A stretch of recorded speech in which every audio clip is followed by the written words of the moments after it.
တယောက်တည်းနေတဲ့အောင်ရွေးချယ်လိုက်တဲ့ဆိုတာဟာအကြောင်းအရာတွေအများကြီးရှိပါဘူး။အကြောင်းတွေကတော့နောက်ကျောပူတာနဲ့ထိုးထိုင်ရတာပြင်ပန်းလာတယ်။စိတ်တစ်မျိုးကိုရတစ်မျိုးဆက်ဆံခံရတာပြင်ပန်းလာတယ်။တကယ်ချင်းပတ်ဝန်းကျင်မရှိပဲတယောက်တည်းနေချင်တဲ့သူဆိုတာမရှိပါဘူး။ဒါပေမဲ့သူများအတွက်ဆိုပြီးတွေးရတာများလာတဲ့အခါကျတော့ပြင်ပန်းသွားတဲ့တစ်ခုကလွယ်လို့ပေါ့။တယောက်တည်းနေပြီးဘာမှမပြောတော့ပဲနေလိုက်တာဟာတကားတွေပြောပြီးဝေဖန်ခံရတာအတင်းထုတ်ခံရတာထက်စားရင်ပြောတဲ့အချင်းတစ်ခုကိုပဲရွေးချယ်ဖြစ်သွားတာပါ။တယောက်တော့သူကိုယုံကြည်လိုက်ပြီးမိမိရဲ့အကြောင်းလေးဖွင့်ပြောလိုက်တာဟာသူ့အတွက်ဟာတတပုံမြောက်သွားနိုင်တယ်လို့နောက်ကျောကိုတားနဲ့ထိုးခံရတာလည်းဖြစ်သွားနိုင်ပါတယ်။ဒီလိုနဲ့ပဲအခင်းဆုံးတငယ်ချင်းတွေကဖွယ်ရမှာကိုမကောင်းကြောင်းတွေပြောတာတငယ်ချင်းအဖြစ်အလေးမထားတာခံရပါများလာရင်ကိုပဲအဲ့နေရာကနေထွက်လာနိုင်ဖို့ကြိုးစားလိုက်ပါလေစိတ်သွားတဲ့အကျင့်ကိုကျင့်သုံးလာတဲ့ကြာလာတော့တယောက်တည်းနေတတ်လာတဲ့ဒီလိုလုပ်လိုက်တာဟာ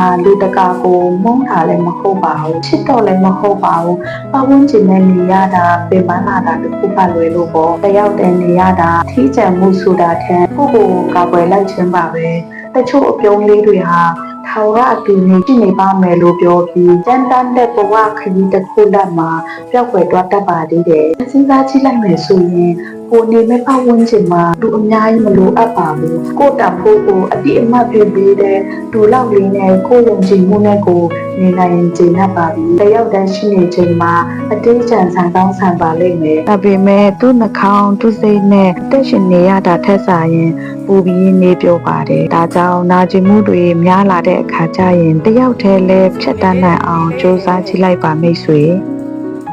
ပဲဆိုနေတယ်လေတော့ကောစောပေါ်မှာတော့ဆော့တော့ကောစောပေါ်မှာတော့ဆော့